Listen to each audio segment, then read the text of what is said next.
চট্টগ্রাম বিশ্ববিদ্যালয়ের কেন্দ্রীয় ছাত্র সংসদ চাকসু নির্বাচনের ভোট গ্রহণ চলাকালে আচরণবিধি লঙ্ঘনের অভিযোগকে কেন্দ্র করে হঠাৎ উত্তেজনা ও হট্টগোলের সৃষ্টি হয়। বুধবার 15 অক্টোবর বিকেল 3:30টার দিকে বিশ্ববিদ্যালয়ের ব্যবসায় প্রশাসন অনুষদ কেন্দ্রে এই ঘটনা ঘটে। ছাত্রদল, দ্রোহ পরিষদ ও সর্বজনীন শিক্ষার্থী পরিষদ সহ একাধিক স্বতন্ত্র প্রার্থীর অভিযোগ, ইসলামী ছাত্র শিবিরের কয়েকজন কর্মী ভোট কেন্দ্রের আশেপাশে অবস্থান নিয়ে ভোটারদের প্রভাবিত করার চেষ্টা করেছিলেন।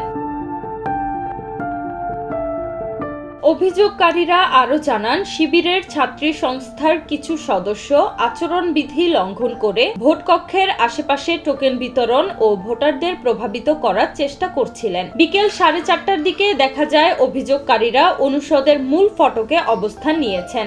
চাকসু নির্বাচন কমিশনাররা একাধিকবার গিয়ে পরিস্থিতি শান্ত করার চেষ্টা করলেও হট্টগোল থামেনি। পরে 10 থেকে 15 জন পুলিশ সদস্যকে অনুষদের ভেতরে অবস্থান নিতে দেখা যায়। চাকসু নির্বাচন কমিশনার আমির মোহাম্মদ নসরুল্লাহ বলেন, ওদের অনেক ধরনের অভিযোগ এসেছে। উত্তর পাশের গেট দিয়ে প্রবেশকে কেন্দ্র করে কিছু ভুল বোঝাবুঝি হয়েছিল।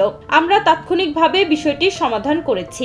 কেউ যদি আচরণবিধি লঙ্ঘন করে থাকে, তদন্তের পর প্রয়োজনীয় ব্যবস্থা নেওয়া হবে।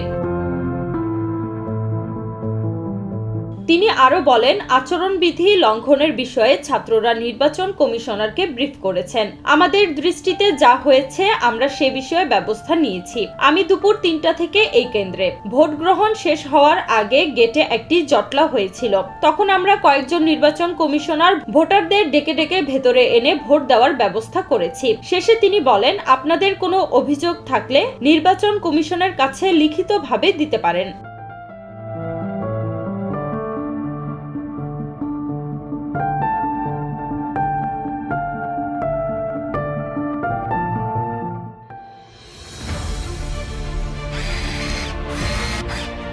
আলোতে থাকুন, ফোকাসে থাকুন, হাত রাখুন প্রজন্মের হাতে।